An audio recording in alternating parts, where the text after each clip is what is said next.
Good morning. Late last week, teachers, PSRPs, clinicians, members of the CTU voted overwhelmingly to authorize a strike. The actual result was just over 96% of our members voted yes, with a 92% voter turnout. By any count, that's overwhelming. Rom, Forrest, Claypool, listen to what teachers and educators are trying to tell you. Real good. Do not cut the schools anymore. Do not commit the mass layoffs that you have threatened. Instead, respect educators. Give us the tools that we need to do our jobs and educate the children and the future generation of this city. In particular, we would like to see the public schools improve the teaching and learning conditions in our classrooms, reduce standardized tests, eliminate time-sucking compliance paperwork, restore professional respect and autonomy over things like grading in the classrooms. These improvements would cost nothing. Secondly, staff our schools at an adequate level.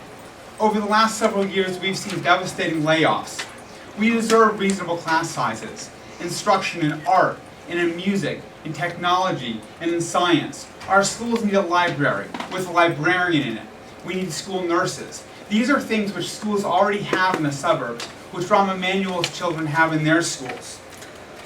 Thirdly, help our schools and our communities address the social crisis that is going on in large swaths of our community. Help our schools address the crisis.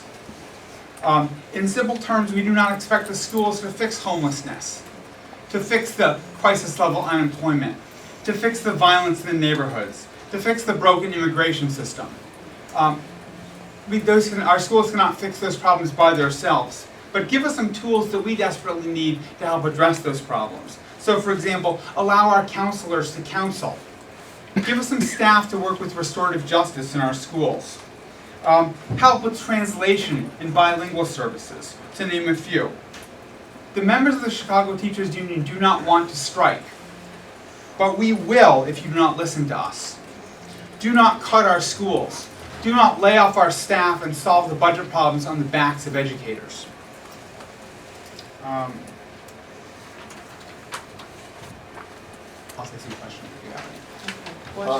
Question. How soon do you see a strike? Give us a timetable. What's next? It depends a little bit on what happens, Marianne. As you know, the Chicago Teachers Union has been negotiating for over a year. We've been mediating for over 3.5 months. In our opinion, it's time to get on to looking at the facts of the case, and paneling a fact finder who then produce a report. And if that happened today, if this thing could come to a head sometime in late March or early April. The board has different ideas and is trying to drag their feet. And if that happened, we might not see a strike until the very end of the school year, or potentially even the beginning of next school year. Well, what good would a strike do you guys? Well, one of the things that the board is saying right now is that, there's no money. We have a financial crisis. And we agree with them. They've got a real problem there. And the way I figure it, there's 3 things that they can do. They can borrow, right? They can cut, or they can find some new revenue.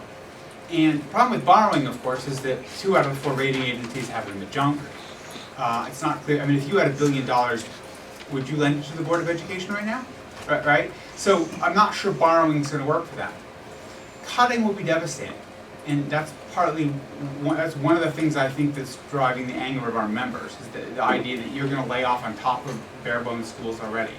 And then finally, you can find some revenue. And really, what we're saying is that I think that's the only solution to this problem, and we're not going to take it lying down that there's just these big cuts, and we're not going to treat it as a fait accompli that the only way that they can do this is cutting.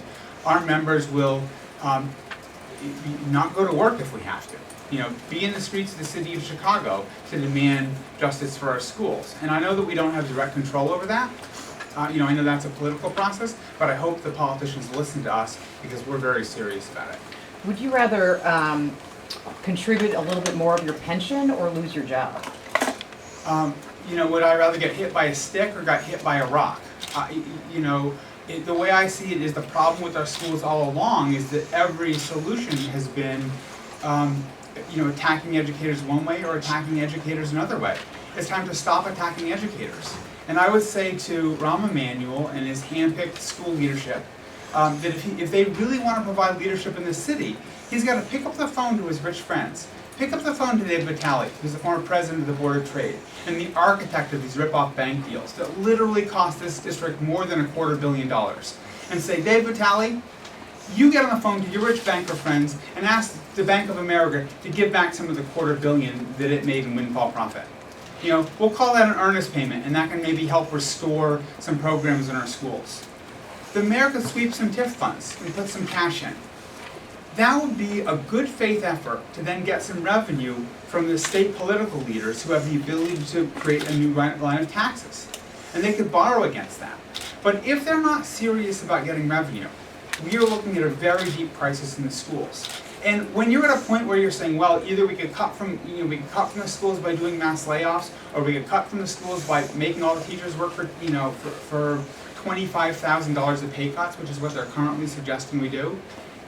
That's a real crisis, and it's a crisis that our schools won't recover from. There's got to be another way. There's got to be some political vision about it. Part of the stand-up right now is because Mayor Emanuel and Forrest Claypool are saying the state has a responsibility to put X hundreds of millions of dollars into the city schools as they have for the last 20 years. And Governor Rauner is saying, no way. What are you doing to actually help that along by essentially saying the city just needs to raise revenue? Well, I mean, the first thing to understand is that Rahm Emanuel plays an important role in the ecosystem of Chicago politics, right? Rahm Emanuel has got a magical Rolodex. Apparently he did when it was time to raise money for the political campaign. Where is the political pressure coming from the mayor so that people like Rauner, who made his fortune in Chicago, let's remember, and the financial sector of this city, which is rolling in profits and is doing as well as they've ever done, where is the pressure on those guys to do what's right and produce some revenue for the schools? I mean, our union has never disagreed that we need revenue. But what's going on right now is a kind of a funny kind of a blame game, where Rahm Emanuel, who was in power for 4 years when there was a Democrat in the governor and Democrats in both houses in Springfield, is only now talking about it's Springfield's fault now that that his party has lost the power to actually implement change. Back when they had the power to implement change, they were mum. And so politicians need to stop pointing fingers at one another and take some responsibility for fixing the problem. And Rahm can go a long way towards that by chipping in over the things that he does have control over, and then picking up the phone.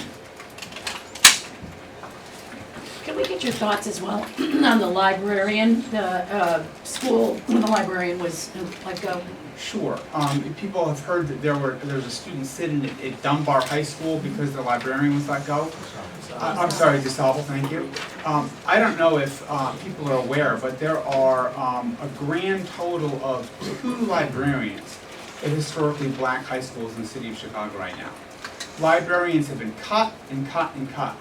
There are more librarians working at Lab School in Chicago, 13 according to their website, than there are at all of the historically black high schools in the city of Chicago combined. Lane Tech doesn't have a librarian. I mean, we could go through, and the reason it doesn't is because the cuts in the schools have been devastating. And principals have been forced to cut either librarians, or English instruction, or math instruction, and since you're not tested on library, the librarians get cut. And that's what we mean when we say there's a slow, simmering crisis in the schools. So yeah, that's an outrageous situation going on there, but it's going on in school after school after school. What's wrong with Ron's appeal to you guys to join him and go down to Springfield with one voice to get what they need from the revenue you want? I'm happy to join with the mayor and the CEO of the schools to go to Springfield and advocate for real revenue. But what they're advocating for currently isn't real revenue. It's basically borrowing against the pension fund with no ability to pay it back. It's getting a couple $100 million of extra money from the state, but with no extra revenue actually coming from the state, so it produces more financial problems. The state, in fact, is tied to a tax freeze. And their plan is really a plan to go nowhere. You're talking about the Cullerton plan. Yeah, that's right. On this press release, you have 2 different numbers for the same item. Can you explain the discrepancy between the 88 and the 96? Is the 88 of the total number of people who are able to vote? Yeah, that's correct. So Okay. we had just shy of 25,000 eligible voters. with 22,600 yes votes. Sorry, 22,600 votes, of which 91.6% of members voted. Over 96% of the people who voted yes. And so if you multiply that 0.96 percent yes votes times the percentage of members who voted, the 0.916, that gives you 88% of our total membership voted yes. And I'm not saying Rahm Emanuel invented all these policies, but he sure has been the spokesperson for these policies. He's provided the alibis for these policies, and he's wanted to say that teachers and other public servants are the problems, when we're not. We should be part of the solution. But he's going to have to choose about whether or not he says, look, we need to raise some more revenue. And schools are the problem he's got in front of his screen right now. Rahm Emanuel really does not need a teacher strike. He really doesn't. And what we're telling him is if he doesn't listen to us, that is what he'll get. Yeah. How different do you think this moment is right now versus 3 years ago when you were also calling for similar legislation? It's quite different, and it's different because the financial crisis is more pronounced and sharper, and also the political crisis that the Rahm administration is in is more pronounced and sharper. And so, if the last time there was a strike, it wound up really being about a set of education issues, which were very intense and our members felt very sharply. What's happening now is that a lot of the other social issues are spilling over into our contract. And, obviously, we want what's good for the schools. We obviously have to defend the interests of our members, but it's very hard to do that when our neighborhoods are falling apart and when there's so many cuts that are on the table. How do you think his vulnerability will help you guys in terms of leverage? Well, I hope that it will do two things. Number one, I hope it will lead him to conclude that he really cannot politically afford a teacher strike. And the second thing I hope it will do is it will cause him and his handpicked leadership to get a little humility and realize that that some of the things that we've been saying all along, which is that the solution to this crisis is revenue. And the people who have to come forward with revenue are the people who've done the very best, who've made the biggest fortunes in the last half a decade or so. It can be hard to go back and sort of cast shade or criticism to the people who funded you and started your political career. And yet I think that's exactly what Rahm has to do right now.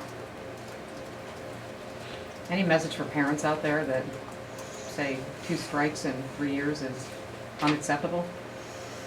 Yeah, I do have a message for parents, which is that right now I feel like teachers and other educators are the canaries in the coal mine. In that we're the ones who you see reacting publicly, but what's really causing our reaction is the conditions in the schools, which are in turn caused by very deep neglect, which are caused by unacceptable conditions in our neighborhoods, systematic lack of funding, attempt to privatize things which really shouldn't be in the public sphere. And if parents want to help their schools, they need to pay attention to the underlying causes of what's causing the crisis in their schools. We need to have some funding. We need to have some attention. I'll wrap up by kind of re-emphasizing the 3 things which I said. Common sense improvements in the teaching and learning conditions in our classrooms. They're free. All they require is that you respect the professional autonomy of educators in classrooms. Things like cut back on the useless standardized testing. Free us from the compliance paperwork, which is killing us. Things like that. Secondly, some basic adequate staffing in our schools. I mean, literally we have, when you have a situation where you've got no librarians in most of the libraries in high schools that are supposed to be training students for college, that's a problem. And then third, help us address the social crisis. give us a few things. Give us some things that restorative justice in schools that want to adopt programs like that. Allow counselors to counsel. Right now, counselors are used to do special education paperwork.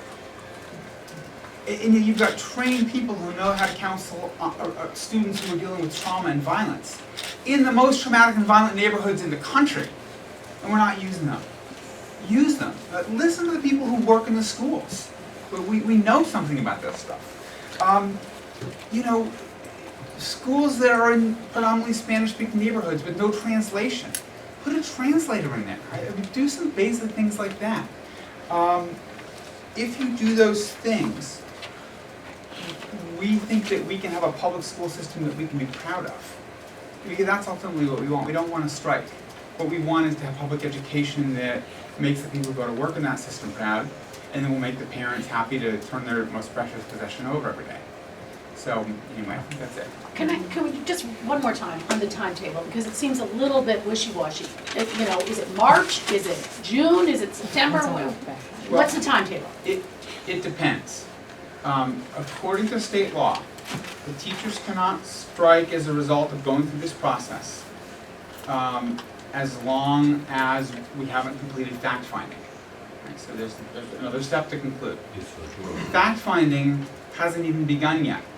If we were to begin today, then we could get through the fact-finding process and hopefully get a resolution to this contract. And if not, then you could be looking at a strike in late March or early April.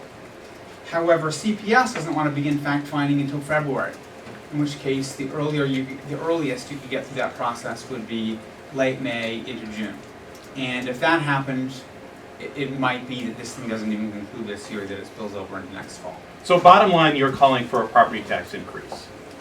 Well, I didn't say the word property tax increase once. I mean, bottom line is we're calling for new revenue, and it really is up to the people who are the politically most powerful people in this city and in this state to figure out what that looks like. We've given some suggestions. I have some opinions about that, but that's my answer to that.